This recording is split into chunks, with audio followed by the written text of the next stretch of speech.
جس جانور پر قربانی کی نیت کر لی جائے تو اس سے اب کسی بھی قسم کا فائدہ حاصل کرنا جائز نہیں، کیونکہ وہ جانور اپنے تمام اجزاء کے ساتھ قربت یعنی نیکی کے لیے مخصوص ہو چکا ہے، اور یہ قربت اسی وقت حاصل ہوگی جب اللہ کریم کے نام پر اس جانور کا خون بہایا جائے۔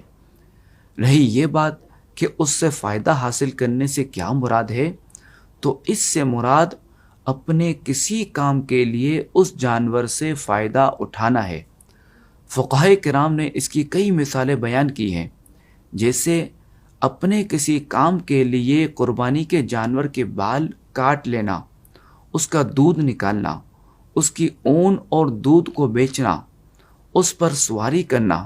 اس پر کوئی چیز لادنا یا اس کو کرائے پر دے دینا وغیرہ۔ البتہ یہ مسئلہ یاد رہے کہ اگر کسی شخص نے قربانی کے جانور کی اون کاٹ لی یا اس کا دودھ نکال لیا تو اس پر لازم ہے کہ وہ اسے صدقہ کر دے، اور جانور کو کرائے پر دینے کی صورت میں وہ اجرت یعنی وہ ملی ہوئی رقم بھی صدقہ کرے۔